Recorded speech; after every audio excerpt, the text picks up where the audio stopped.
kusoo dhawaada barnaamij gaar ah oo naga hadli doono doorasho qof iyo cod sanada 2020 iyo 2020 dalkan ma ka dhici kartaa bal aynu eegno waa barnaamij gaar ah ku saabsanaa waa kulan dooda u dhaxeeyay taa oo ay ka qayb galeen xildhibaano iyo ururada bulshada rayidka ah ayaa lagu qabtay Muqdisho iyadoo ay soo qaban qaabiyeen ururada bulshada rayidka ah iyo macadka Simbab sidoo kale waxaa maalgelisay waa Amazon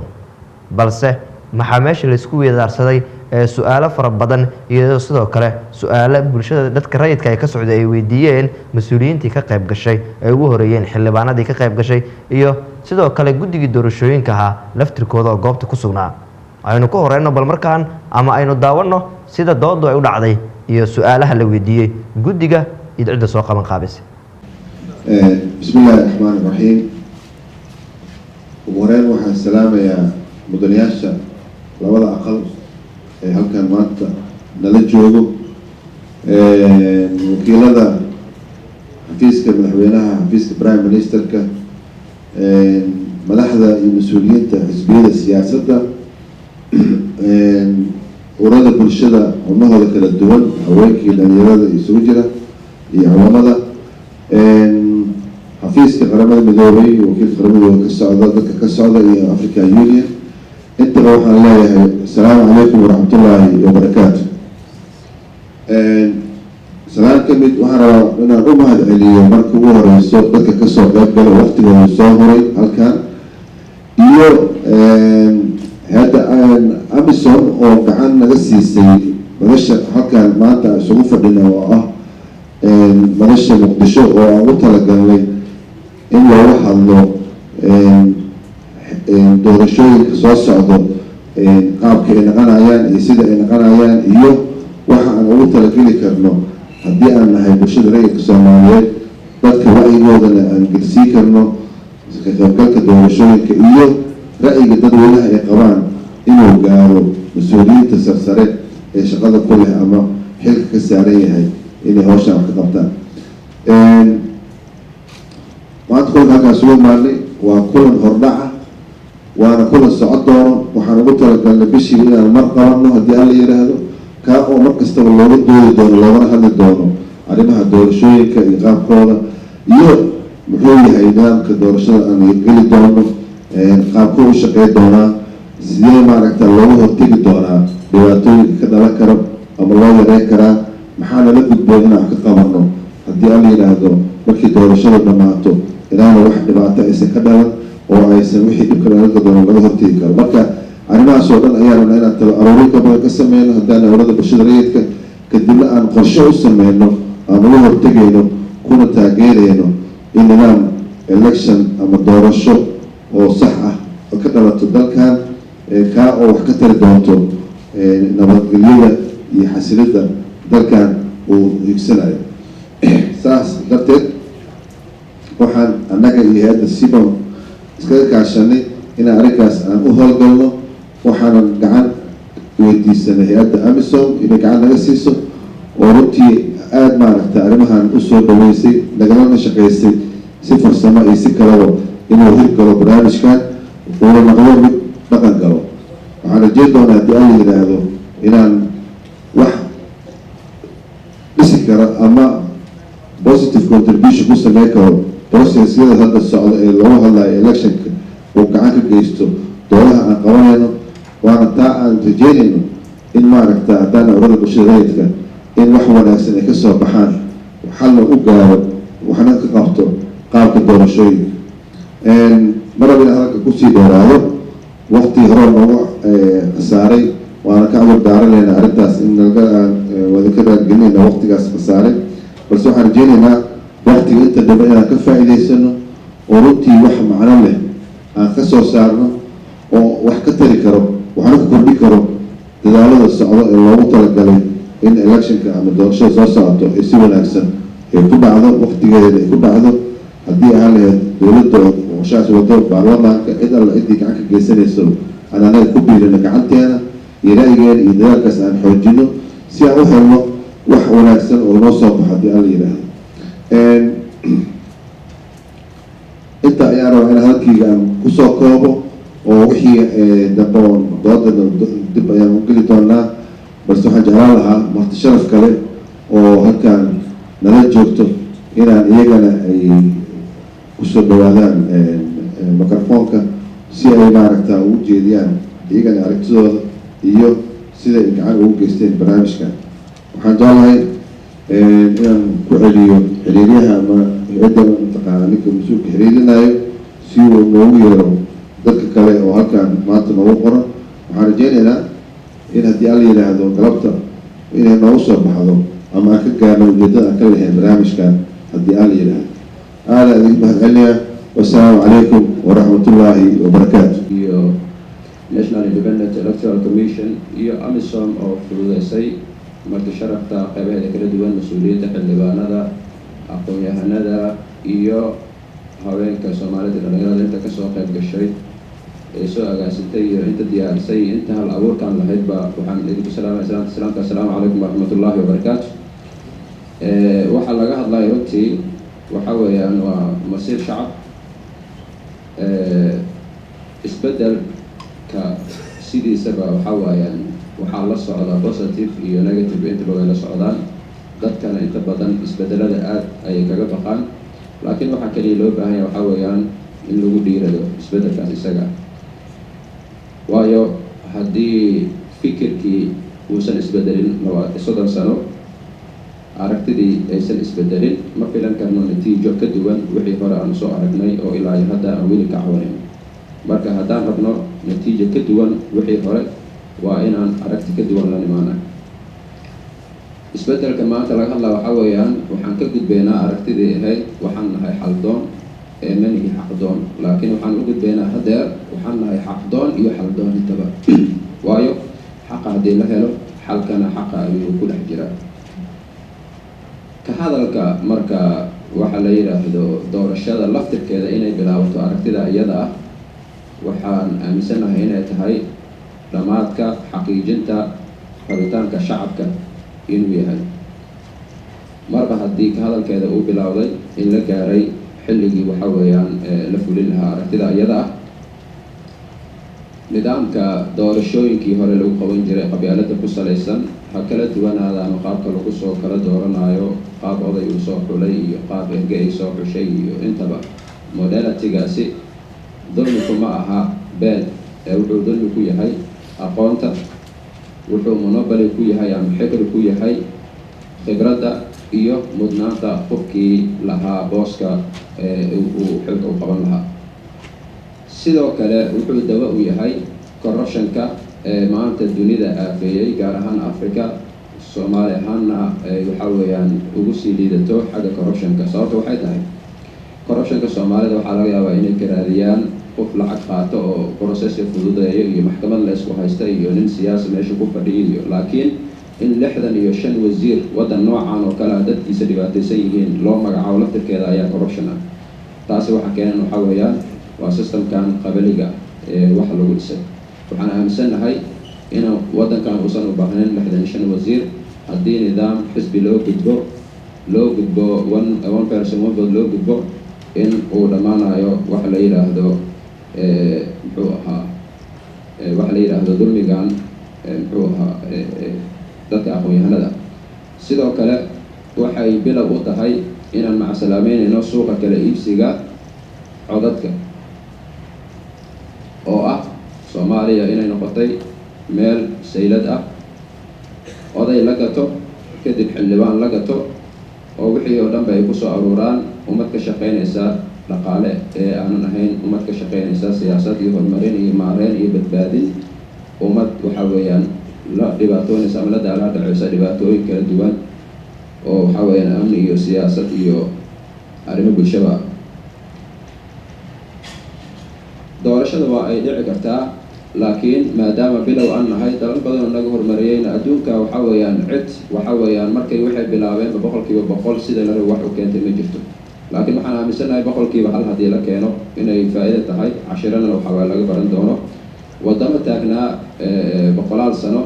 ayaa haddeertaan markii la yidhaahdo doorasho hal isugu soo baxo laga yaabaa 15% dadka inay waxa weeyaan codeeyaan ama 10% wadamada qaarkood wax ka yar inay codeeyaan waana aragtaan wadamo badan oo ay ama ka mid yihiin sida Masar iyo Ciraaq iyo qaabka doorashada iyo dadka u soo baxay waa dareemi kartaan marka Soomaaliya maahan oo kaliya inay soo baxaan muxuu ahaa dhowr iyo 10 milyan hadday soo baxaan dhowr milyan laftirkeeda waxaan aaminsanahay inay waxa weeyaan namatasho kana duwan tahay waxa hadda taagan ee aadka aan u dhibsanay soo gudbinta marka sharciga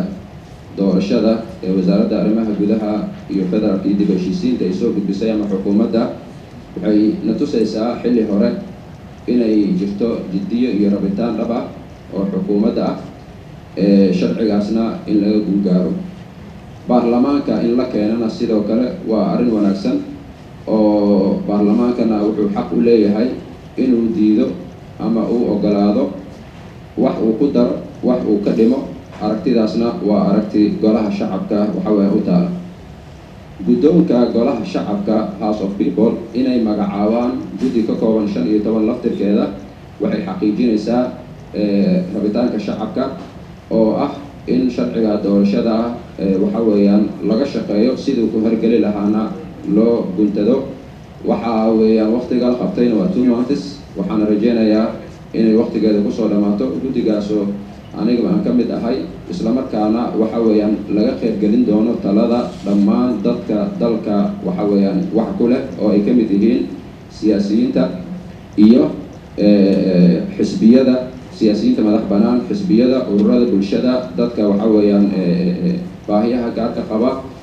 madaxda maamul goboleedyada iyo bulshada maamul goboleedyada xukuumadda laftirkeeda madaxweynaha intaba waxa weeyaan in lagala tashan doono labada bil gudahoodana waxa weeyaan in la soo dhameyn doono hadduu Ilaahay yiraahdo marka ugu dambeyn waxaan leeyahay doorashada waa rabitaan shacab waana mas'uuliyad wadareed haddii guddigii madax banaanaa ay doorashooyinka qaranka ay maanta diyaar u yihiin partnerskana ay diyaar u yihiin inay naga caawiyaan maantana ay awarenesskan ama wacyigelintan waxa weeyaan ay sameynayaan waxay la tahay mas'uuliyadooda inay ka soo baxeen walaalaha dalka waxa weeyaan aan wadaagno oo nolol leh Soomaalida ah gaar ahaan xisbiyada siyaasadeed oo dalkan wax ku leh ururada bulshada aqoon-yahanada dhammaan inay u istaagaan inay shacabka ka ku wacyigeliyaan in arrintaa iyada loo istaago ciddii wax ka duwan one person one vote rabta dana Soomaali kama shaqeynaysa dana dhaqaale iyo kala iibsay ka shaqeynaysa particularly the honorable members of parliament present, our colleagues, leaders of political parties, our colleagues, the leadership from the National Independent Electoral Commission, our colleagues from the UN, the Director Hiroko Miyamura, and your team, the IESG, our partners with whom we have organized and are facilitating this occasion, my colleagues from the AMISOM, ladies and gentlemen, allow me also to congratulate our colleagues, particularly SONSA, our colleagues CPAM, our colleagues the IESG for coming together with us to organize and have this very, very important forum for us take place in Mogadishu, being one of the first and several of them to go to hold across the country. As you are aware, and have been explained to, democracy is an activity that we consider extremely important in transforming and facilitating growth and development of societies and sovereign governments. This cannot happen until we are organized. And to be organized, we must be sensitized and be aware of what activities government is doing to enable us put in place mechanisms, measures, and processes that will engender democracy. You'll agree with me that Somalia has come a long way. Those of you who have read history know well that this area was referred to as the land of the Punt. The land of the Punt is the land of the dark people. And the Egyptians in their history about 2,000 years ago referred to the land of the Punt. And immediately after, around that time, we had sultanates that were dominating as kingdoms in this area. The sultanates that gave rise to the current clan systems came a long way in making a formidable Greater Somalia that you know today, that spread in the lands of Ethiopia, in areas of Djibouti, parts of Eritrea, parts of Kenya, and so on. And that was the kingdoms, the sultanates of this great area that we know of Somalia today. Of course, with the advent of colonialism, Somalia was defined to the boundaries as you know today. We fought to become independent, and after independence, we had elections. This is after about 50 years ago, and thereafter we had military regime. After the military regime in 1991, there was collapse of central authority. We had a myriad of self-governed groups, the warlords, the clan systems, individuals, and so on and so forth. Together with the international community, we managed to pull back and bring onto the feet central authority in Somalia. And this happened particularly at the time ANSOM came in 2007. Since then, we've had some form of elections where we had to follow the formula that was agreed on in the Nairobi peace process of the 4.5. Of course, this was not the best, but in the circumstance, the 4.5 became an important measure to enable the participation, however limited as it was, to form government. And today, we have the government under President Farmajo that is given the responsibility not only of consolidating the gains,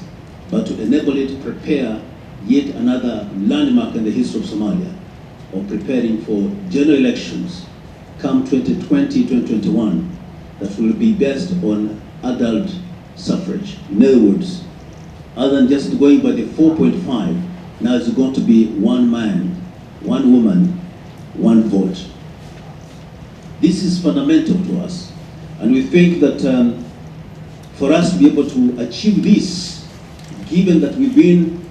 without central authority, given that we've been using 4.5, it is a huge paradigm shift. This huge shift means we're going to do business differently. And to do business differently means we have to do significant preparations of the mindset of the population,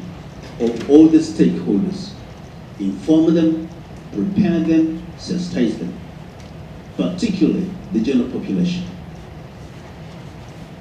If the population are not sensitized,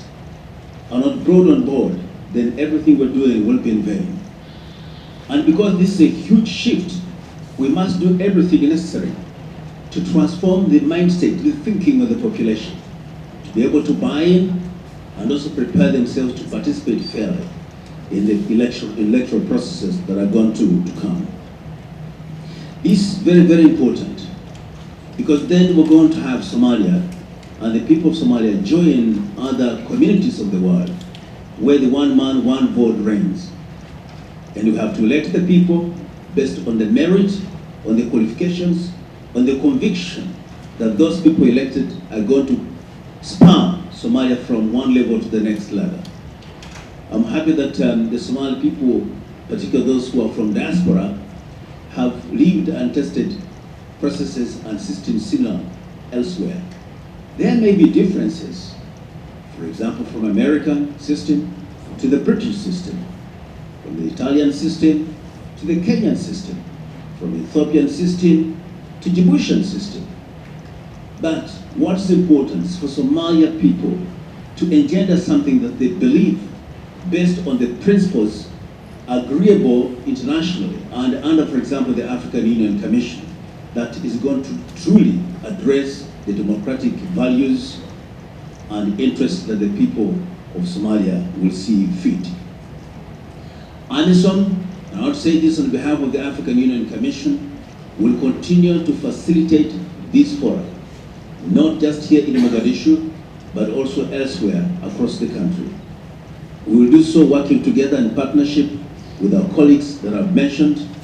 including the UN, to ensure that the participation of the people of Somalia is as wide and as deep as possible. The elders will not be excluded, will continue to play their significant role.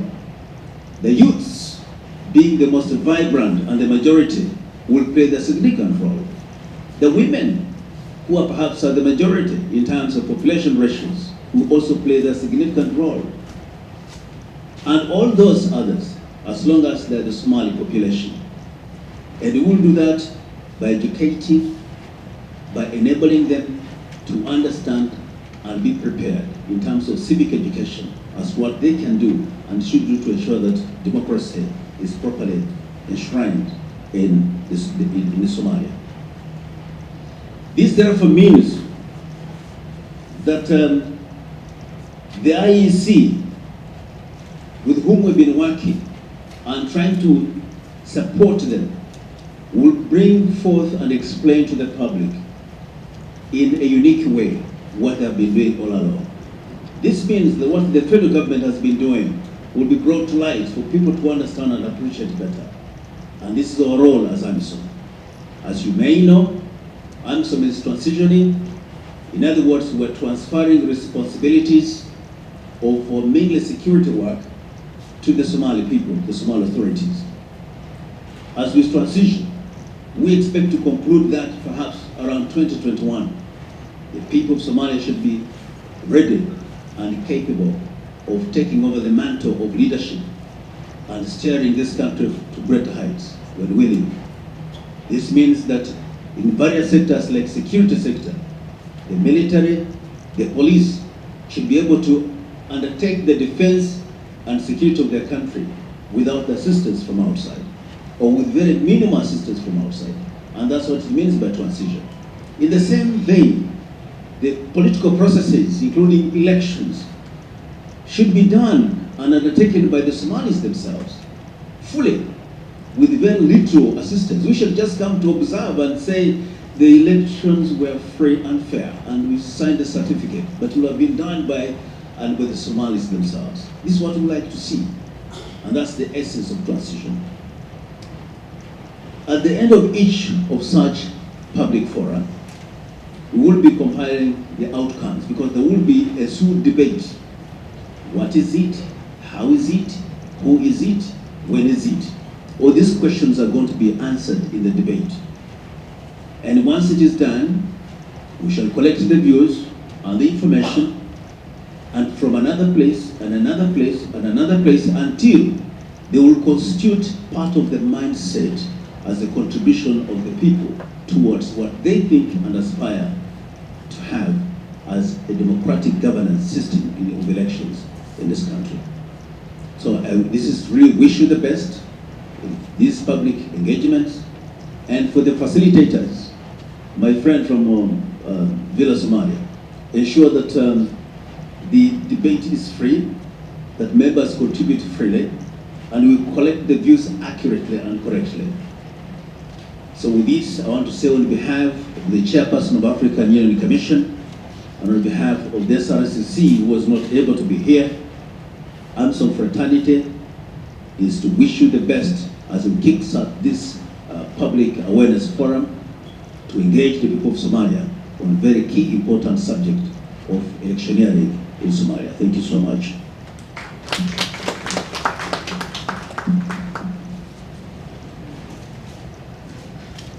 Thank you, Simon. Thank you for the wonderful presentation. ayaan runtii aan rabay marka koowaad, laakiin inaan xoogaha background history yar aan ku laabto. Dalkeena sidaad ogtihiin federaal ayuu qaatay. Federal governance-kana runtii nidaam qoto dheer oo runtii baaxad leh oo dalkoo dhan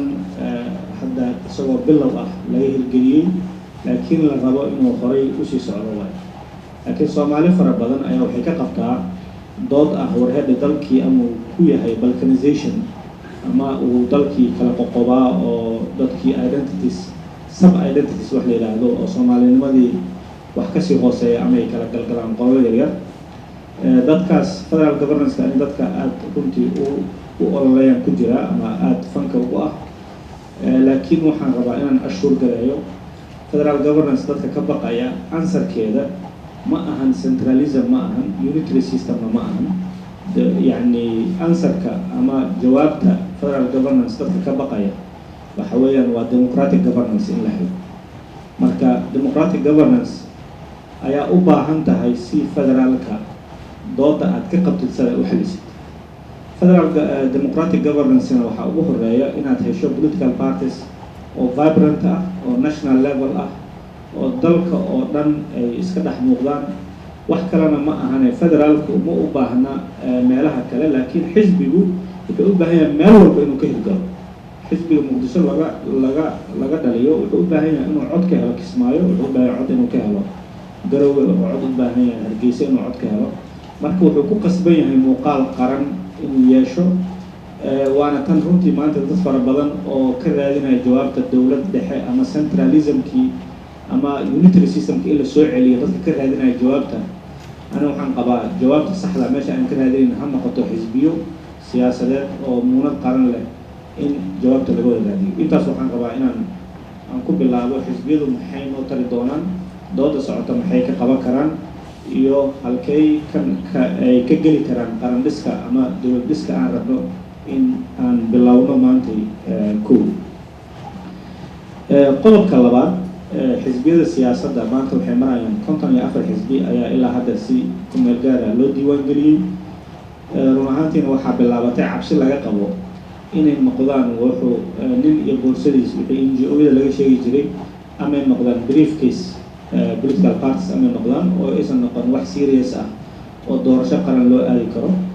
ayadana runtii waxaan rabaa inaan example yar baxsho afrikada markii dhankan Kenya ayaa runtii walwal waxaa bilowday dad badan oo siyaasiyiin ah in xisbiyadu aysan ahayn wax ka qayb gala state buildingka marka nin siyaasi la weydiiyo oo caana anigu afkiisa kama huba laakiin waa wax la yaqaan waa wax oo aad loogu celceliyo Uhuru Kenyatta waxaa la weydiiyay waa sida la sheegay marka mar rabo in madaxweynaha inaan ku been abuurto laakiin waxa igu maqaalka waaye waxaa la weydiiyay xisbiga ka hor markaas wuxuu yidhi my political party is any matatu that takes me to the state house matatu waxaa laga yidhaahdaa meeshaas basaska BL-ka waxaan idhaahno ama caasiga BL kasta ama caasi kasta oo ii qaaday state house-ka xisbigii oo dhan marka Kenya waxay caan ku tahay xisbiyadeedu ma jiraan 6 bilood doorashada ka horeysa la samaystaa doorashada ugu galaa waa laga socdaa marka anagu Soomaaliya matatugaas aan ka rabnaa markay 54 noqoto dadku maskaxdooda waxaa ku soo dhacday xisbiyadu inay matatu noqdeen oo laga rabo inay maxaa la yiraahdaa doorasho ugu gal kadibna laga tago ayadana waa dood kale laakiin anigu waxaan qabaa xisbiyadu inay ka mid noqon karaan state building processka ama qaran dhiska ama dowlad dhiska inay runtii qayb mugle ka qaadan karaan taariikhdana horey ka soo qaateen oo waxay ka horeeyeen runtii dowladnimadeena ka horeeyeen xisbiyadii SYL grade xisbiya dastuur mustaqila dhammaantood xisbiya ka horeeyay dowladnimada waaye dowladnimada Soomaaliya 1960kii 15 sano ka hor 10 sano ka hor ayaa la dhisay runtiina state-ka ayay dhismihiisa ayay runtii ka soo qayb qaateen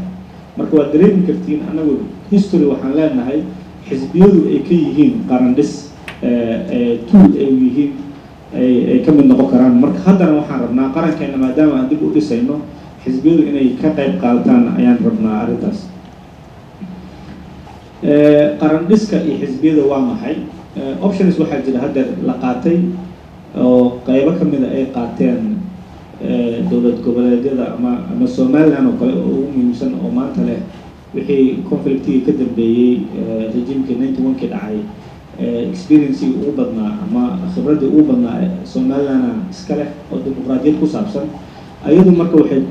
ku salaysay saddex xisbi ayay ku salaysay waxay ka rabtay saddexda xisbi multi party waxa la yidhahdo multi party adduunka waxaa shardi inaad multi party democracy qaadato dimuqraadiyadda xisbiyada badan marka multi party-ga saddexdaas ayay ka dhigtay saysan laba xisbi u noqon hal xisbina u noqon saddex xisbi ayay ku salaysan saddexdaas xisbi maxaan ka baran karnaa runtii waa xisbiyo waaweyn oo jira qarankay ka tirsan yihiin waxyaalaha contentious issueska oo waaweyn oo masiiriga ah ayaga waxaa hadda masiiri waa arrinta ictiraafka masiiri u yihiin xisbiyada ka qayb qaata waa hadallada soomaaliya somaliland markii la aadayo xisbiyada waa lagu daraa oo qayba ka yihiin doorashooyinka soo socda markii laga hadlaayo haddii la dib dhigaayo haddii lasoo hormarinayo waxyaalaha masiiriga u ah ayaga xisbiyada waxay ka yihiin qayb ka ah marka xisbiyadoodu waa xisbiyo nation buildingka ama state buildingka ka tirsan waayo annaga maxaan ka baran karnaa xisbiyada ma limid garaynaa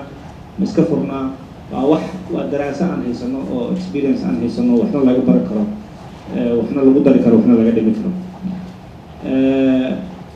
arrintaas markii laga soo tago laakiin hadda lafteeda ayaga lafteedu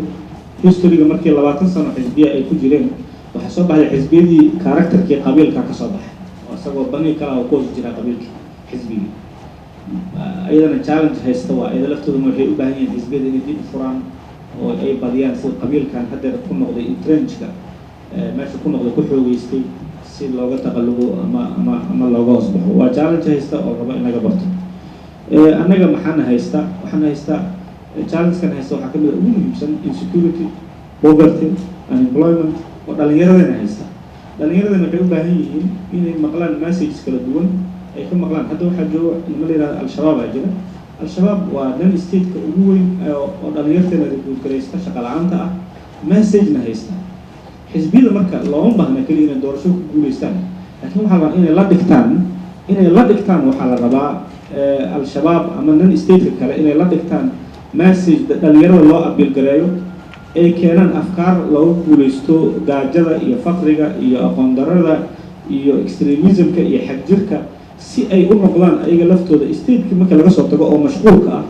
xisaabtu laftooda inay la dhigtaan xarakooyinka sida al-shabaab ama waxa lamid oo kale inay inta ag dhigtaan fikir ag dhigtaan afkaar ag dhigtaan kadibna dhallinyarta lagu dagaalamayo mustaqbalka Soomaaliya waa dhallinyarada inay qaybtooda ka qaataan ayaa loo baahan yahay intaas markii laga soo tago caqabadaha iyo 2020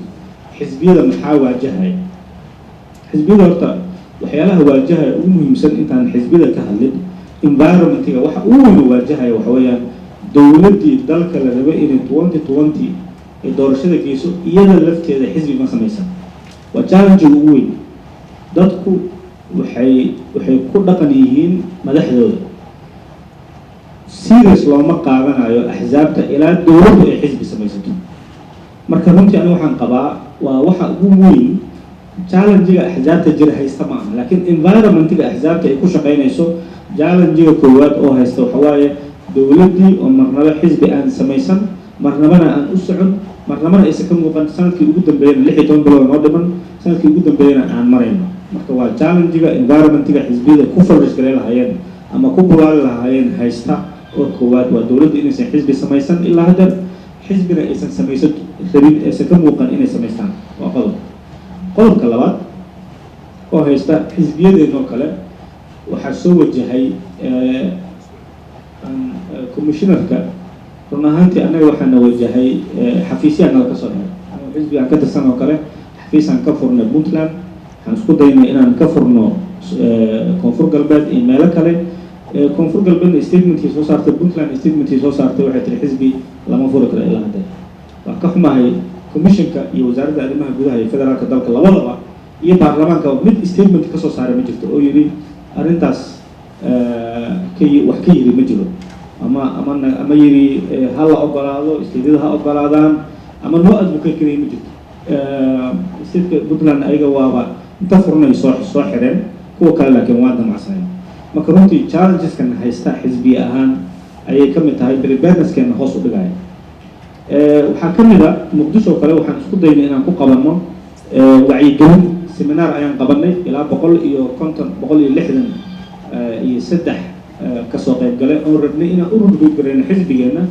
ayaan samaynay seminar u ahaa maalintii koowaad aan qabanay maalintii labaad aan qabanay maalintii saddexaadna waxaana soo weeraray dowladda dhexe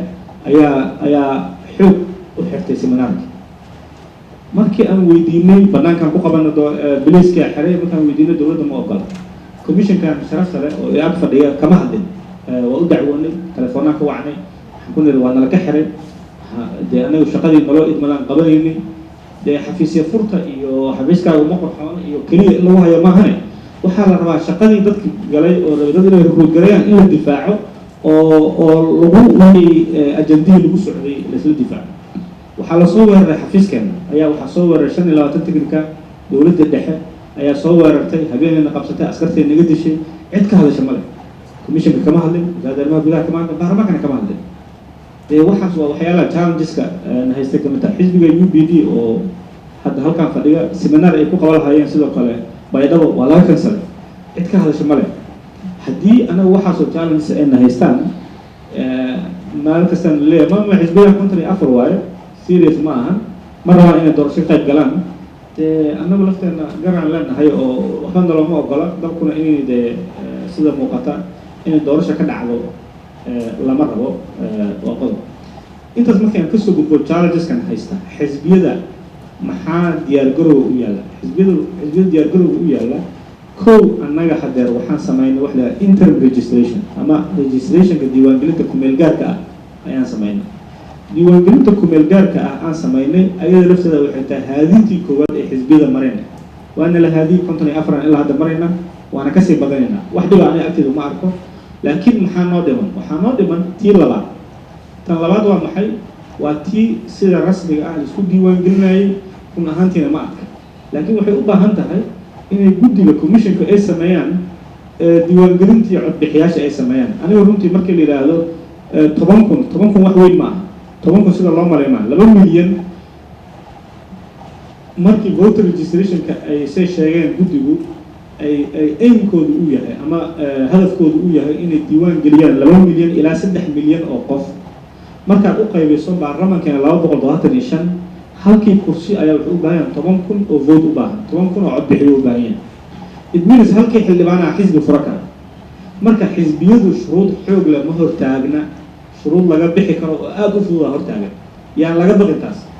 dalka researcherka wuxuu ka baqaya dalku inuu hal xisbi ka badan yeelo waayaba uu ka baqaya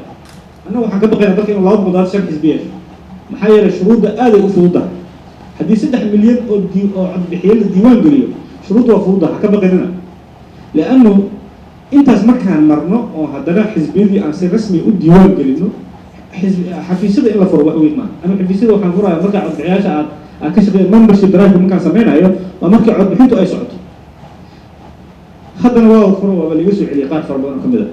لكن وحنقبها منا هاي مكان أنت مكان مرنا وسدح المليون عند بحية مكان الديوان قليو حزبيه وحزبيه فربنا صباح دونا إلى وهذا كنت كان صباحين صدق أمر الله بعتهم وصباح دونا محنوسي لمن مركز حزبيه سيرس سامسون نقولنا محنوسي لمن threshold كقوقنا شرعي الدروشويك أو بقول كي بتضرع بقول كي بتضرع وسجال طبعا حلبان إنه حزب جهيز أيوة برلمان بسوقلا مركز سجال طبعا 6 مليون واقعي بيو ومنهم بقول يكون تكون أنا بفعل إن الله ده هو هل كي حزبي مركز وحن قبع حزبيه شرعي لو سمي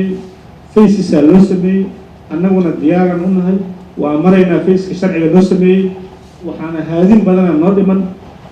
هذا وايز ديوان قلبي بحياشنا هذا الديوان كشينا مركز الدحانة هذا عن دورشدي عن قلنا كبعد أنت برنامج عشان ناشونال بارك سنقول أنت كلامنا الروح أي اسم بدل دوران منا يعني لقبق إن حزبيه لهم وحب بغلان أنا وحب لكن حب بغمايا وحنا ربنا إن الهجاج السنة الشرعية guddiga iyo wixii noo dhiman waxa ugu muhiimsan aan rabo inaan ka dardaarmo aniga waxaan rabnaa 16 bilood dhiman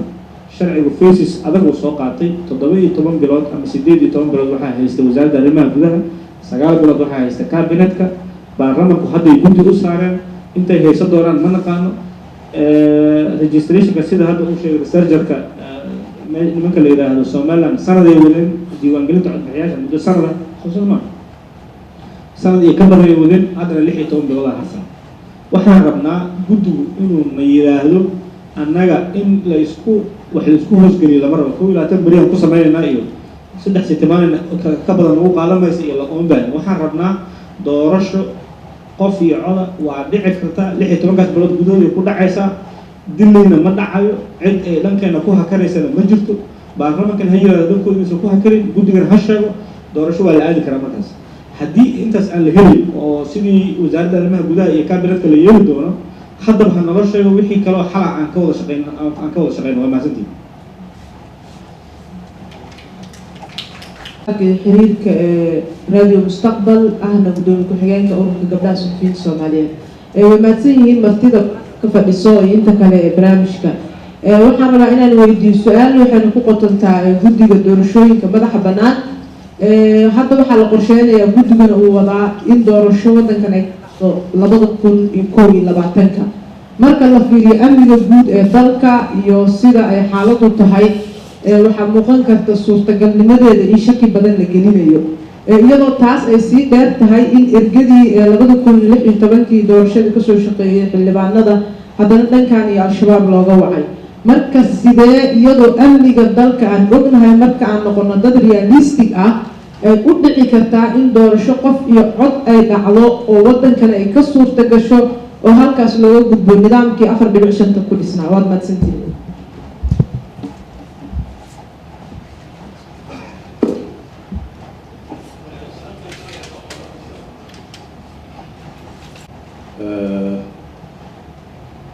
waxaa laakiin walaac iga hayaa su-aashayda ku saabsan tahay approachka ama qaabka hadda aan arkaynay warbixinada kala duwanaya aan dhegaysanay wixii qoraallo ahaa oo commissionka ama dowladda ama doorashooyinka ku saabsan ama xisbiyada oo bilihii lasoo dhaafay iyo sanadkii lasoo dhaafay iyo ka badan aan aqrinaynay waxaan islahayn oo aada iyo aada u kala socda sida ii muuqata diyaargarowga xagga dowladda iyo biseelka iyo tan xisbiyada iyo sida ay rabaan iyo caqabadaha ay ka sheeganayaan iyo commissionka hawsha uu qabtay iyo dhinacay u socdaan iyo xaaladaha ku heeran saddexdaa arrimood waa saddexda tiir oo hadda dhaqaajinaya hawsha laakiin waxaa aada iyo aada muhiim u ah waxyaalaha ku heeran laba qodob baan ugu muhiimsan labada qodob waxaa waaye mid isfahamka iyo coordinationka iyo wada socodka hal jaha in loo wada socdo oo aan ka muuqan commissionka iyo xaaladda hadda dowladda iyo muxuu ahaye xisbil xaakimka iyo qabanqaabadiisa aan muuqan iyo sida hadda xisbiyadii jira ay rabaan iyo isla qabsashadooda isla saanqaadkooda oo aan meesha ka muuqanin oo la kala eed sheeganayo oo qolo walba waxay ay qabatay ay la fiican tahay iyo sida xaaladda ay tahay ay la fiican tahay laakiin annaga aan isha ku hayno policy ka dhexeeya oo la saanqaadayo iyo jawi suuro gelinayo muddada ka hartay in la xaqiijiyo doorasho inay dhacdo wada socodkooda ma muujinayo hay-adaha ugu muhiimsan ee doorashada inay nagaadsiiyaan la rabo ama commissionka ahaado ama diyaargarowga guud ee dowladda iyo madaxda ahaato ama kan xisbiyada ahaato qaababka ay rabaan mid midaysan oo hal dhinac u jeedo noolama eka meeshaa dhaliil baa ka muuqata dadkii iga horreeyo hadlay si ay u kala hadleenna way ka muuqataa taasee loo sixi karaa maxaa jira maamaha waxaa jirto afka mayga ah dhahayso safarko odkoon ahayn agalshay boobaa leh dadka safareyda hadday israacaan oy hal magaalo badeeca geystaan oy iska soo horjeedaan inay khasaaraan bay u badan tahay haddii itijaahan iyo coordinationkan aan la midaynin policy midayn karo lagu oo caqabadaha soo wajaho dhan lagu xallin kara aydan keenin meesha waxaa waaye eemkii lahaa iyo guushii la raba in la gaaro lama gaari doono waa noo muuqataa waayo arag baan nahay 70 jir baan nahay arrintaa xal bay u baahan tahay su-aashayda waxaa kaloo ka mid ah oo aada u xoog badan qodobka labaad oo arrintan ku heeran oo in la caddeeyo u baahan waxaa ka mid ah arrimaha amniga oo mararka qaarkood as leedahay see lagu gaari karaa arrintan waxaa suurtagal ah odayaasha intaa hadda ka soo shaqaynayay doorashooyinkii dadbanaa ee lasoo maray nooc kastoo ay ahaadaan waa loo yeeray xerooyin bay ku kala xariisan yihiin sawiradooda maalin walba Facebook la soo dhigaa wax ka celin kara male qodobkaa hore haddaan tixi raaco xisbiyada dadka isdiiwaan geliyey sida dekeda containerada kasoo degaaya liiska iyo badeecada ay u helowhayaan ee nimanka kasoo horjeeda processka inuu qabsoomo ay heli karaan dad ku diiwaan gashan xisbiyada liiskooda maxaa diidaya liisaska in inta loo yeero degmooyin looga yeero halkaa la isku arko oo doorashada ay dhici mayso oo kulli toobad keena la yidhahdo halkaa la isugu geeyo oo liisaska xisbiyada halkaa la isugu geeyo say doorasho ku dhici kartaa environmentiga amniga ee xeeran haddaan laga hadlin qabashadiis laga hadlin oo la muujinin wax cad oo lagu gaari karo arrintaa inaan hirgelin karno aan la keenin arrintaasna mugdi weyn baa ka jira oo waxay u baahan tahay in la address gareeyo waa mahadsantihin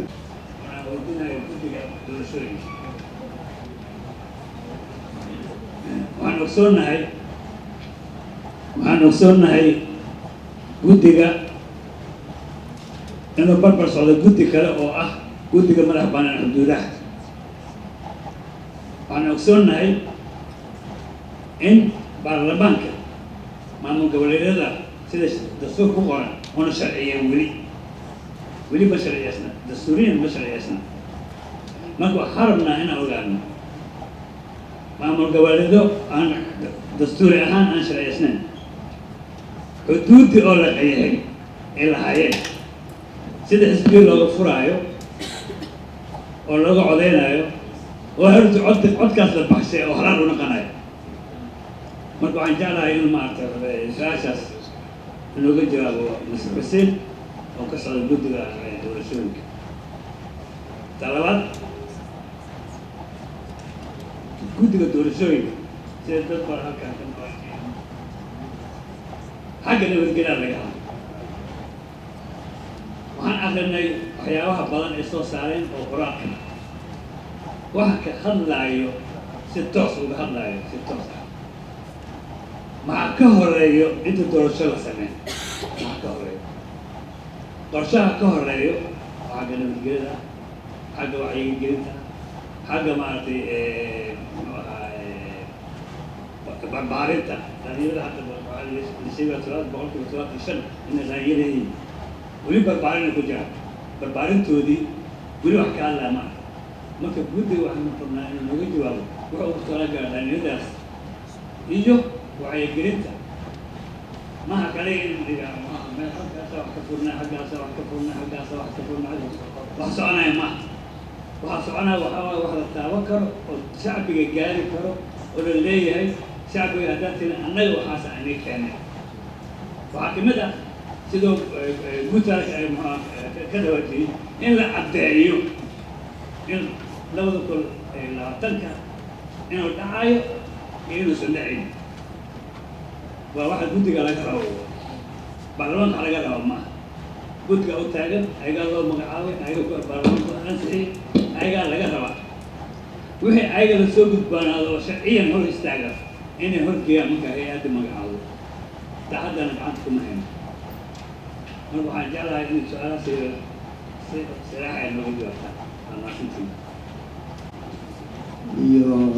laxda xisbiyada commissioner xuseen iyo warbaahintaba inaan salaamo assalaamu calaykum waraxmat ullah bacd salaam kulankan yaa laga qaliin yuusanna noqonin mid oo lagu abris garaynayo ama la diidan yahay doorashada aan u ololayn anigu waxaan yacni uga soo qayb galay meesha maanta aan u imid muhiimadda koowaad inaan horta yacni maaragtay institutionada iyo yacni maaragtay dadka dhahaya research baan sameynay waxaa noo soo baxday in aan doorasho dhici karin signal buu bixinaya waa ogna meesha ay ka shaqeynayaan iyo waxay u shaqeynayaanna waa naqaana aniga guddoomiye xisbi aan ahay cali maxamed nuux timajiraca la yidhaahdaa ninkii ku haminaya inuu inta daldalo la sameeyo doorasho ay dhici weyso handhuftaada gadaal u lah doorasho waa dhacaysaa ama amni keena ama amni ha keenina ama quurta ha lays jaro ama yaa lays jarin doorasha dhacaysa mana aha doorashadii aada taqiineen oo geedka hoostiisa iyo gurig dhala gelayay waa mid banaanka taalla haddaynan cadaalad rabinna waa sheegi kartiin waa dhihi kartiin cadaalad ma rabno ama waxa weeye nin waliba maaragtay gacantiisa iyo garabkiisa ha fuuro waa dhihi kartiin laakiin alla waxaan codsanaynaa oo leenahay hay-adaha wadaniga iyo kuwa yani maaragtay adduunyada ka qaraabtaba dhibaato ha noo geysanin signal been ah ha bixineen ha sheeginina wax aydnaan aniga inta email iisoo dira la yiri emailka soo buuxi ayaa markaan buuxiyey saacad kadib waxa la yiri reportka soo baxay wuxuu sheegaya inaan doorasho dhici karin balka war goormay aan soo mareen goormay dad wax weydiiyeen goormay yani maaragtay dadkii wax weydiiyey aniga waxaan rabaa horta wixii soomaali ay ku heshiiso oo laysaga yimaado aan lagu heshi waana dhacaysaa doorasho laakiin yaan la marin habaabin waxa loo socdo waa idinka codsanaa min fadlag wa ixsaanak dadka yani qaraabkooda ilaahay u geliyey meeshaasoo god ha lagu ridinina hawsha sida ay u socoto u daaya uga dambeeya aad baa mahadsantiin asalaamu calaykum guddiga shaqooyinka uu qabto waxaa ka mid ah inuu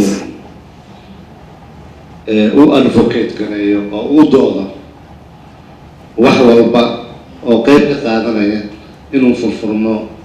jawiga xorriyadaha ee guud ee waddankan furfurno waxaan ogol leeyahay su-aashii xoogaagii uu nagu leexiyey ninka la yidhaahdo gutaale markaan u tagno dowlad goboleedyada madaxdooda issuega koowaad ee aan kala hadalno waxaa weeyaan atmosferka guud inuu noqdo jawi dadku ay xisbiyo furan karaan ku tartami karaan xorriyad ay ka muuqato xorriyaddana ayadaa dimuqraadiyadda ayadaa asaas u ah haddii meesha aysan xorriyadi ka jirin dimuqraadiyad kama jirto wax oo hadday dimuqraadiyad lagu sheegana un waxay iska noqonaysaa wax make up ah oo lagu qurqurxinayo nidaam aan meesha jirin marka waan kala hadalnay madaxweyne axmed madow aan kala hadalnay waa u tagnay madaxweyne lafta gareen aan kala hadalnay waa u tagnay waxaan kala hadalnay isheeg madaxweyneyaasha gobollada oo dhan waxaan kala hadalnay ra-iisul wasaaraha waxaan kala hadalnay madaxweynaha in atmosferka uu noqdo atmosfer jawiga guud ee xorriyadaha inuu noqdo mid saamaxaya dadku inay tartamaan codkoodana dadka ay gaarsiiyaan marka laakiin adinka xisbiye ahaan codkiina waxaan rabnaa inaan ugu biirisaan codkiina inaan ugu biirisaan bulshada reedka inaa codkooda nagu biiriso furfuritaankaasna uu noqdo mid dadka oo dhan positive iyo wanaag u ah oo uusan noqonin mid fadqalala iyo dhib u keenaya tan amniga doorashada sida hadda uu dhisaan garaysan yahay sharciga haddii uu u gudbo waxaa laga qabanayaa meesha laga qaban karo oo amni ah waxaa dadka laga diiwaangelin karaan meeshii laga diiwaangelin karo oo amni ah waxaa waddanka oo dhan one constituent looga dhigay waxaa weeyaan in meelaha laga yaabo inay qadaan in la daboolo meelaha laga yaabo inaysan dadku ka codeen in la daboolo IDB-yada in la daboolo xamar oo maqaamkeeda lagu heshin oo meesha waddanka ugu populationka badan ahna in ayada laftigeedu ay dadkeeda fursad u helaan ay dad doortaan oo ay codeeyaan marka taa ka sokow guddiga wuxuu ku howlan yahay hadda programkeedana uu dejinayaa waxa la yidhaahdo electoral security task force oo ah ciidankii waardeyn lahaa haddaba in la diyaariyo doorashada iyo goobaha ay ka dhacayso maxaa dhaca ciidankaas waa ciidan leh habdhaqan gaar ah waa ciidan la rabo in si gaara loo tababaro si gaara dadka ay ula dhaqmaan si gaara xisbiyada ay ula dhaqmaan si gaar ah ay ula dhaqmaan goobta codbixinta ay ula dhaqmaan hawshaasna bilowgeedii waan bilownay tababaradii ugu horeysana waan sameynay waxaan rajaynaynaa inaan camera keenno insha allah tacaala arrinta mas-uuliyadda doorashada amnigana waddanka guud ahaana institutions kale wasaaradda gaashaandhigga iyo wasaaradda amniga qaranka iyo wasaaradahaas ayaa u xil saaran. waa mahadsan tahay gabadha, marka intaasaan ka dhihi lahaa. su-aasha professor xuseen macalin iimaan, waa run horta mid ogaada, haddii waddanka oo dhan uu nabad yahay, wax alla yaalo wixii doorasho lagu qaban lahaan halkan ay yaallaan, laakiin adinku aad tidhaahdaan doorasho naloo qaban maayo, ma doorashaa la qabanayaa horta? ma doorashaa dhacaysa? ma dhacayso. markii la weydiiyo waddankan sidee doorasho ugu horgeli kartaa, aniga waxaan idhaahdaa number one security kama dhigo, waa laga horeeyaa security-ga. number one waxaa waaye political will in la helo, inaan iswaafaqno waayo. doorasho waan wada rabnaa, jidkeedana waan u wada jeednaa inaan nidhaahna waayo. laakiin haddii qaarkeed 4.5 inta ku wato, qaarkeed dheereys inta ku wato, qaarkeed oo hawl kale inta ku wato, qaarkeed uusan doorashaba rabin, dee waa mashaakil jira waayo. haddaanan anaga marka doorasho inay dhacdo mabda aan isku waafaqsanahay dusan ahayn, waxaa waaye waa arrin oo culays keenaysa waayo. qof keligiisa isaga kubadda ciyaari kara ma jiro. meeshaan waxaa weeyaan bulshada rayidka ah, xisbiyada siyaasadeed, aqoon-yahanka, dowlad goboleedyada, dowladda dhexe,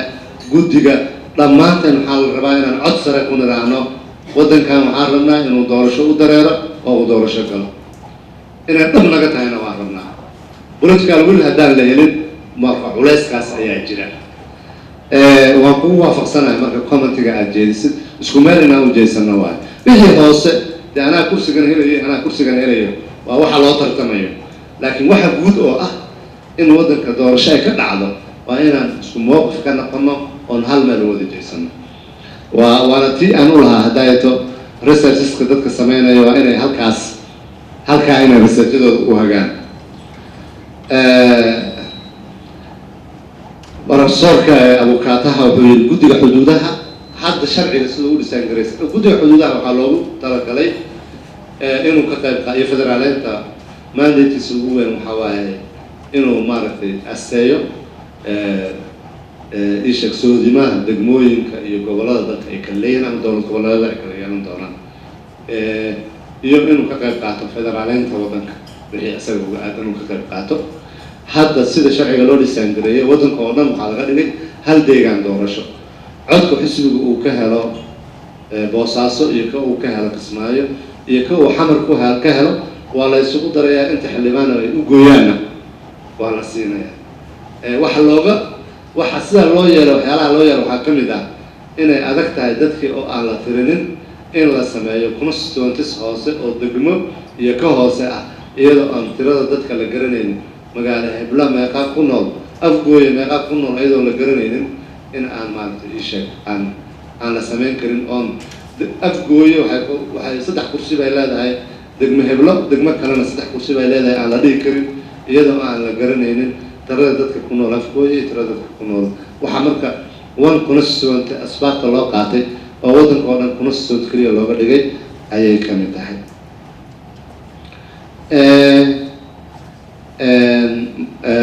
arrinka wacyigelinta marna waa maas, marna si hoose ku socotay. dadka annaga wacyigelinta way socotaa, waana xooggeedana haddeeru bilaabin doona. macnaha wacyigelintu waa mid guud iyo mid gaar ah. wacyigelinta guddiga doorashooyinka u qabanayo, midda guud waa midda ku tacalluqada jabtarada ku tacalluqada xuquuqda dadka, xisbi inuu furan karo, xisbi inuu samaysan karo, inuu tartami karo, inuu muwaadin yahay, inuu wax doorto, in la doorto. taas haddeer daamo dadka eliidka dadka u ah oo madaxda u ah, madaxda dhalinyarada, madaxda haweenka, madaxda ururada bulshada iyo qeybaha kala duwaneed bulshada waa la hadalnaa, waanan ismaqalnaa, ra'yigoodana ma dhegaysanaa. midda gaarkaa waa midda ku tacalluqda ololooyinka waaweyn sida marka dadka la diiwaan gelinayo iyo marka la isdooranayo iyo olaha doorashada marka lagu jiro. kuwaasna way noo soo socdaan, laakiin programkoodi labaduba waan dejinay waana dhisaan garaynay. mar dhowna waxaad arki doontaan insha allah within month gudaheed messages guddiga oo si fiican dadka idaacadaha iyo raadiyaasha iyo baraha bulshada u yaallo ayaad arki doontaan. waxaan rabaa inaan u sheego xisbiyada marti waddanka kama aha. jabtar ay dastuurka ku leeyihiin, weliba jabtarka koowaad ay ku yaallaan. waddanka Soomaaliya oo waddan dimuqraadi ah ku dhisan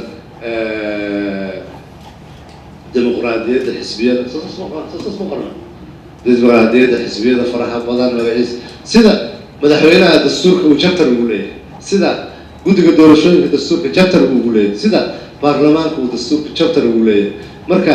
waxaad tihiin dadka waddanka wax kale, dadka dastuurka waddanka uu sheegayo marti kama tihidin. waxaan dhihi lahaa aniga shaqaysta, hawlgala. waddankana waxa ka jira inkagama sheekeynayno annaga. waddan idinma aanaan register garaynin isku duwan oo isku toosan, idinma aanaan register garaynay. soomaaliyadii aan wada joognaa idin register garaynay. meel walbana siday taallo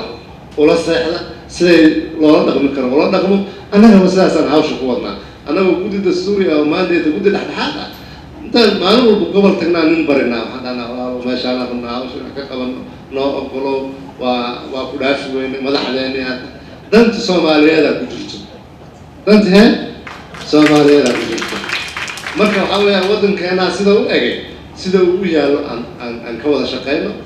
annagoo maaragtay ii sheeg dabeecaddeeni iyo xisbinimadeennina ixtiraamayna ay noo socoto. waxaan rajaynaynaa inaan wada qaadano inaan doorasho aan aadno oo hankeenna uu halkaas joogo. hadduu hankeenna halkaas ka hoos maro, waxaan u malaynayaa haddee waxaa la yidhi lax walba meesha isdhigtaa, shilinka isdhigtaa lagu qalabaa lirmee mahmaha. marka meeshaas annagaa isdhignay. waa mahadsantihiin, aad iyo aad waa mahadsantihiin. waan soo dhaweynaynaa commentska ujeediyey. waan u baahannahay waddanka dad u fikira, laakiin waxaan u baahannahay si positive ah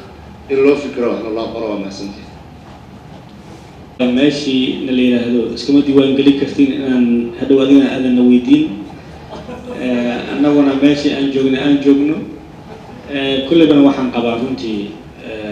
annagu meeshii laga sameeyo voter registration waa tegayna. taasaan kaa ballan qaadayna. meeshii codbixiyaal laga diiwaan geliyo,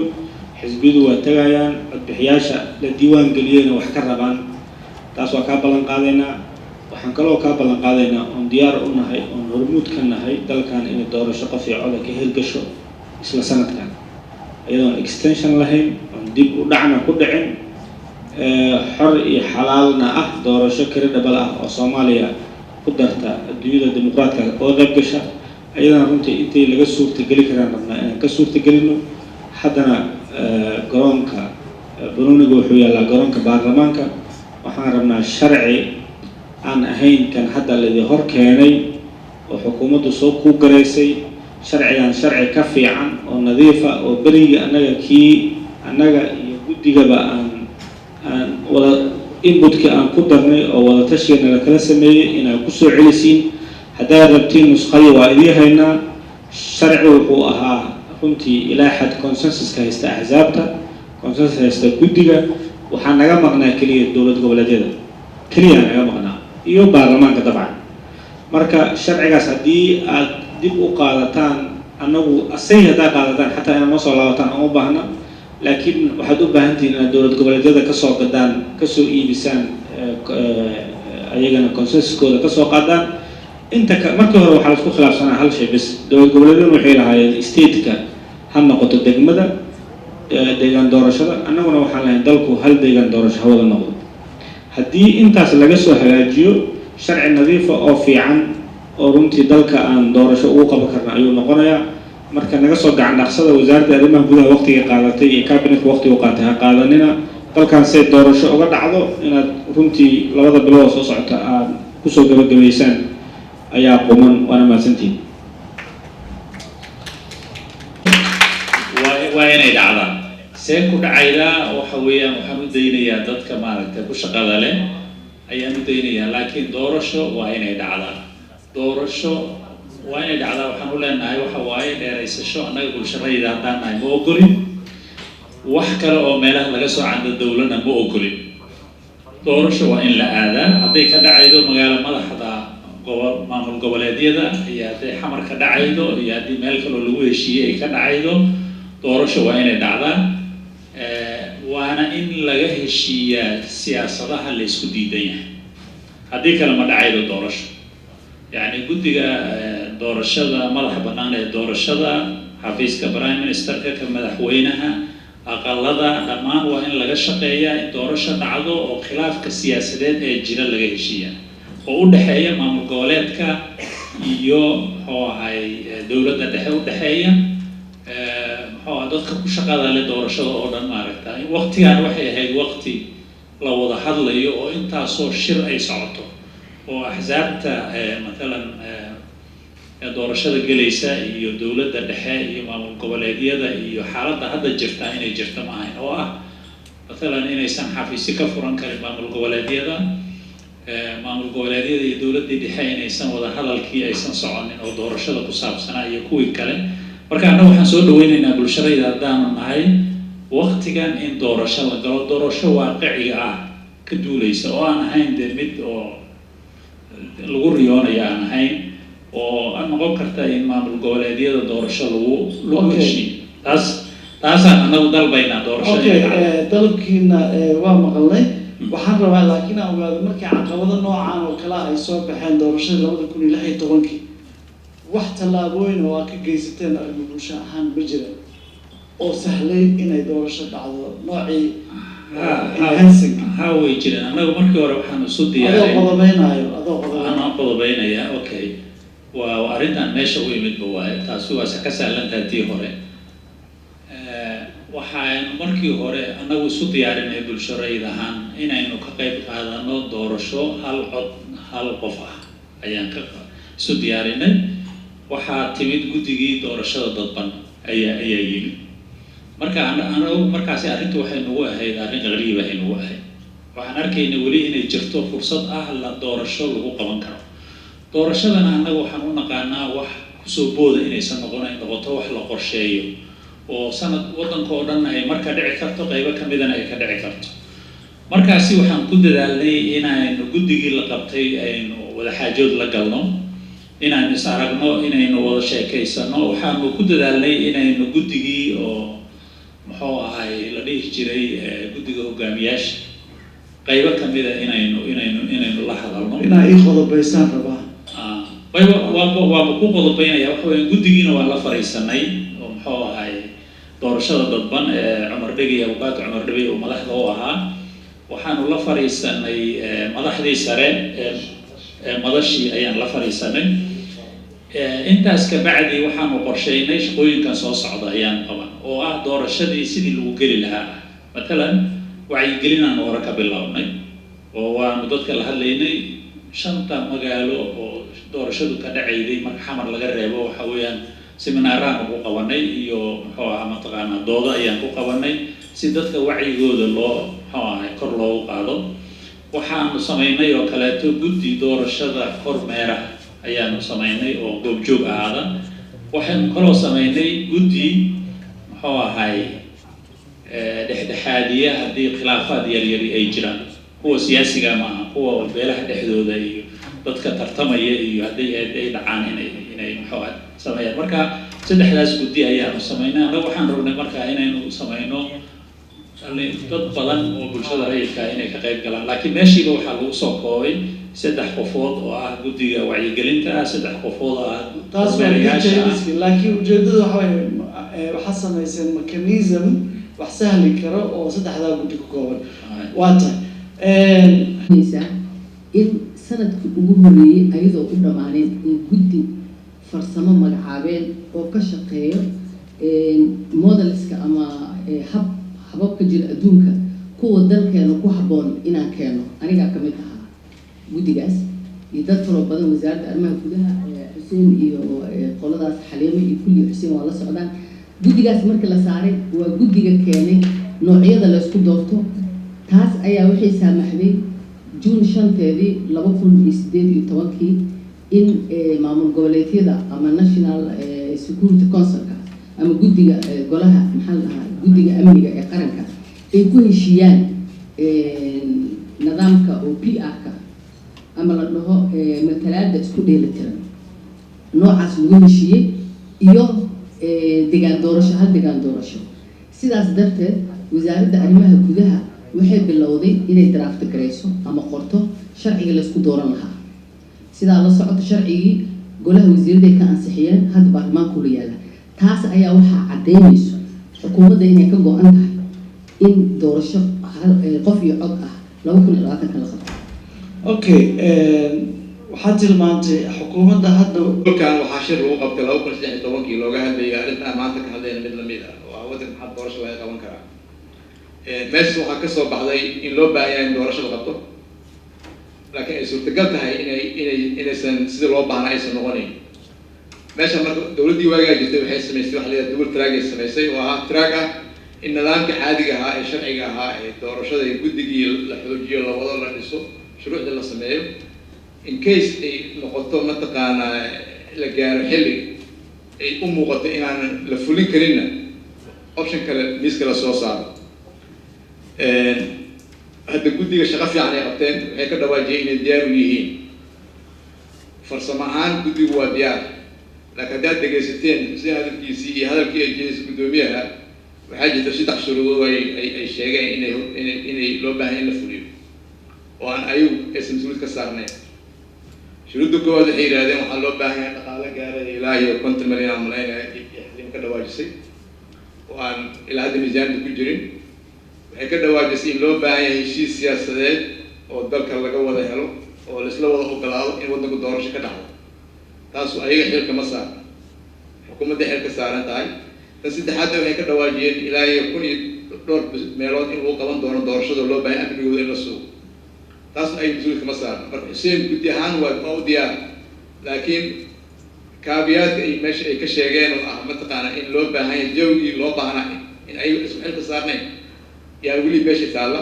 welina way muuqataa 3 shay oo ay sheegeen tan lacagta waa laga yaabaa in xal loo helo laakiin in maanta aan ka wada hadlayno mataqaana maamul goboleedyada hala raadiyo ayadoo ay ka dhimatay 16 bilood haddaan wax yar dib ugu noqdo 2016 may waxaan rabaa 16-kiiga dhaaf waa kasoo tagnay dowladda laakiin midaan u dan leeyahay waxay tahay maadaama ah xubin baarlamaan tahay sharci dejin arrimahan sahlo oo kaabana loo baahan yahay maxaad ku kabteen guddigaas hawshiisa inuu qabsado maxaase is leedahay waa ka gaabiseen oo ficnaan lahayd inaa qabatiin baarlamaanka arrimaha la xiriira doorashooyinka xataa loo soo gudbiyey waa waxaan bil dhamayn haddana guddiga loo saaray walaalkay ku jiray madfac fatax ku jiray guddigaas waxaa la sii 6 maalmood annagoo og in xukuumaddu ay 3 sano haysatay ku dhawaad ay haysatay marka 2 bilood ay qabsadeen waxaan qiyaasayaa markay marka baarlamaanka dib loo furo bisha October sharcigaas waa la ansixin doonaa iyadoo la ogaa in doorasho la qaban doono 2020 ama 2020 bilowgeeda maxaa u aamusnaydeen 3 sano oo aad dowladda u weydiin weydeen in ay arrintaas wadisa kowde waxaan ku sheegayaa guddigan sidii markii u horeysay looga yeeray baarlamaanka waxay ahayd malaynaa 2017 yaan u yeernay su-aalihii la weydiiyey 9 su-aalood baa la weydiiyey oo baarlamaanku weydiiyey xuseen kole waxaan qiyaasayaa inta badan xoogaa ka jawaabi doono inta waxay ahaayeen su-aalo ku wajahan guddiga waxay soo celiyeen 9 qodob iyo haddii la sameeyo doorasho waa qaban karnaa 9 qodob waxay 9 qodob looga baahan yahay in fulintu ay qabateen ma weydiiseen fulinta 9 qodob waa la weydiiyey haddaad dhegeysato khudbadii uu jawaari ka jeediyey khudbadii u dambeysay baarlamaanka uu ka jeediyey furitaankii baarlamaanka shaqada looga heliyey iyo ku qorneed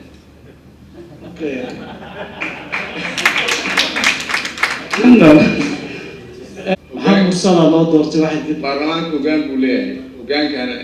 ajendaha iyo maamulka dee sideeda meel kastoo dad joogaan hoggaan bay leeyihiin hoggaankana waa muhiim buu ka yahay mataqaanaa ii sheegeen shaqada unagaas marka baarlamaanku dabcan hawshii loo baano proactive-ka ah wuu gabay laakiin hawshii hadda loo keenay wuu ku dhex jiraa wuuna qaban doonaa hadduu ilaah yiraahdo hawshii proactive-ka ahayd marka af Soomaali laga dhigo waxaa weeye hawshii ahayd dabagalka ahayd inuu firfircoonaado oo waajibkii loo dhiibtay uu qabto uu ka gaabiyey okay marka wax yar waxaan jeclaan lahaa inaan ifiyo processkan soo maray 6 may waqtiga aan haysana meesha faa'iido u leeyahay haddaa qodobayn kartid waa fiicnaan okay si loo qabto doorashada 16 waxay qaadatay sanadii bari qaadatay sagaal bilood waxaa socday negotiationkii lagula jiray maamul goboleedyada sida doorasho loo qaban karo iyo qaabka loo qaban karo sagaal bilood ay qaadatay guddi waxaa la sameeyey ka kooban ilaa 5 qofood ka kooban la sameeyey oo ansixiyey oo mataqaana shirweyne ku ansixiyey sagaal bilood ku xigteen waxaa qaatay sidii loo fulin lahaa oo loo diyaarin lahaa goobihii loo diyaarin lahaa ciidamadii loo diyaarin lahaa sanaadiiqdii loo diyaarin lahaa odayaashii marka iyadoo heshiis la wada yahay oo waddanka oo dhan uu hal meel u wada sacbinayo iyo nagu qaadatay 18 bilood maanta waddanka uu kala sacbinayo in ka badan ku qaadan kartaa waqti u haray waa ka yaryahay weli laakiin dowladdii hore naftigeeda aniga waxaa xasuustaa oo markaan bismillahi rahmaani rahiim horta boolka waxay ahayd in la weydiiyo dadka doorasho ma rabtaan in la weydiiyo hadda waa weydiinayna maxaa weydiinaysaa hadda tanaa hadda ku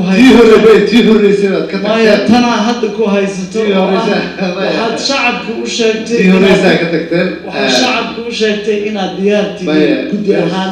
isla markaasna saddexda su-aalood oo guddoomiyihii oo guddigiina uu soo bandhigay waxay tiri saddexaas haddaan helno hawl waa qaban karnaa marka markeebaa qaldantiin ma waxa weeyaan hawsha doorashada waa hawl mas-uuliyad wadareed ah waay horta annaga wixii farsamo ah arbitary ayaan annaga oo wixii farsamo ah iyo garsoorka hayay laakiin in doorasho la galo xisbiyaa tartamaya in doorasho la galo candidatesaa tartamaya in doorasho la galo dadka Soomaaliyeed ay ka go'daa inay rabaan iyo inay diidaan meel markaa doorasho hadday dhacayso in lacag loo baahan yahay daah miyuu ka saareen waa maya balmadaahbana haddii doorasho dhacayso in lacag loo baahan yahay iyo kharash doorasho lagu qabto madaah baa naga saara waa maya haddii goob doorasho la qabanayo in dadkii maalihii ay ku codayn lahaayeen la sukuur gareeyo in loo baahan yahay warmadaah baa naga saaran oo nabad laga dhigo waa maya in intaanan doorashaba la aadin war la isku waafaqoo la yidhaahdo war doorasho aan wada aadno oon hal dhinac u jeesano madaah baa naga saaran in loo baahan yahay waa maya saddexdaa waa base waay okay base waay okay maadaama uu guddigii uu leeyahay saddexaas arrimood oo aan la helin macquul maaha ma dhihin aniga okay saddexaas in la helo waa muhiim ayuu yidhi cidda lacagta laga rabo waa dowladda cidda inay ammaanka sugta laga rabo waa dowladda maxaa uga gaabiseen mudane xasan marka labaad waa mahadsan tahay waxaan rabaa marka hore waa runta dowladda waxyaabo horta waxaa jira la qabtay iyo waxyaabo aan la qabanin wixii la qabtay waa kula gartay laakiin arrimahaas muhiimka waxaa ka mid ah weli oo dhiman oo sharcigana in horta marka hore la ansixiyey ay ku xiran tahay kadib ayaa la ifaalada sheegaysaa in markaas diyaar loo yahay markii intuu qaadanayo maba naqaano oo baarlamaanka waqti ma jiro doorasho may raalehaw nafiso waxaan rabaa tan ma inaan isla faxno sanadka 2020 budgetkiisii September November inay dhamaato weeye December 11 si loo ansixiyo lacag fara badan oo doorashada ku bixi doontaa jirto xukuumadda waxaa laga rabaa fulinta inay hadda tiraahdo lacagta doorashada ku baxaysay waatan ifafaalahaasna ilaa hadda meel lagu hadalhaayo ma hadlayn ma ujeedno sabab bay dib ugu dhacay horta marka hore waa runta in xukuumadda ay u qoondayso qarashka ku bixi lahaa doorashada 2020 waajib ayay saaran diyaarna way u tahay intaan ku ogahay laakiin wuxuu kugu celinaa sharciga markii la ansixiyo waayo waxyaabaha kale laga rabo waxaa kaloo laga rabaa guddi inay magacaado oo guddiga amniga doorashooyinka oo kale waxyaabo fara badanaa dhiman oo loo baahan yahay laakiin taas waxaa ka horeeya sharciga in la ansixiyo arrimaha siyaasadda waa runta dowladda laga rabaa again waxaan kusoo noqonaynaa dowladdu way qorsheynaysaa waana looga baahan yahay haddaa idin xasuusiyo 2020 xataa weli lama gaarin dowladdaana waxay mudan tahay in lagu ammaano dowladdii ugu horreysay oo bilowdo sharciga inay draft garayso oo waxaan dedejiso sanadka ugu horreeya ama sanadka labaad inay tahay waayo dowladihii hore markaan xasuusano cidna iskuma dayin doorasho iyo in laga maalinta marka taasaan rabaa kow inaan xasuusiyo balaankiina in lagu amaanay in kale waa arrin kale laakiin weli waxaan rabnaa hadda maxsuulka arrimaha siyaasadeed cirkay ku laalan yihiin weli revenue-gii oo dowladda soo galayo oo kordhayo ma ujeedno oo dhul badan dekedo cusub iyo meelo cusub iyo shaqaale cusub oo shaqo helay lacag laga helay maalkeena arrimihii siyaasadeedna waa ujeedaayo tii ugu dambeysay waxay ahayd qaskii siyaasadeed ee galmudug ka taagnaa dadkii la rabay inay arrimaha siyaasadeed in heshiis laga gaaro inay keenaanna waxa weeye fulinta marka ammaanta intay ka imaan amaanta waxay ka imaanaysaa dawladdu waa ku howlan tahay arrimaha siyaasadda inay ka shaqeyso waa ku rajo weynahay xal siyaasadeed markasta in la gaaro because Soomaaliya isma horeeyaan ama maamul goboleed ha noqdo ama dawladda federaalka ama xildhibaan ha noqdo waa isku qasbanahay in xal siyaasadeed la gaaro ama xasilooni siyaasadeed la gaaro marka taas rajadeeda aniga way ugu weyn tahay in 2020 ay dhacayso in dhaqaalaha loo qoondeynayo sidaan kugu sheegay in amniga la sugaayo amnigana waa ogtahay dawladdan ma aysan dhaxlin ciidan sugan ciidan hadda kuwa tiradiisa la bilaabo la tababarayo oo ma aragtay hasalkay ku jirto waa qiyaasi kartaa marka anigu rajadeyda waa ku rajo weynahay dawladda inay kasoo baxayso waajibaadkeeda waqti uu qaadanaa laakiin waqtigeeda way dardargelinaysaa inta aan doorashada la gaarin laakiin dawladda marka horeba way ogeyd in 4 sano keliya oo maandayda ay haysato taas waa isla qarsanay maayno dawladda way ogeyd wayna ka shaqaysay saa ku sheeg way bilowday taas waa isla qarsanay inay 4 sano bas haysatay inay 4 sano bas haysato ha of course wahagaag daawadayaal intaas ayaynu kusoo gabagabeynaynaa barnaamijkeeni gaarka ah oo aynu ku eeginay doorasho qof iyo cod ah sanada 2021 ma ka dhici kartaa dalkan anigoo Zikriya Wardheera idin la socodsiinayay Tusma TV ayaad kala socoteen sidaas nabadgelyo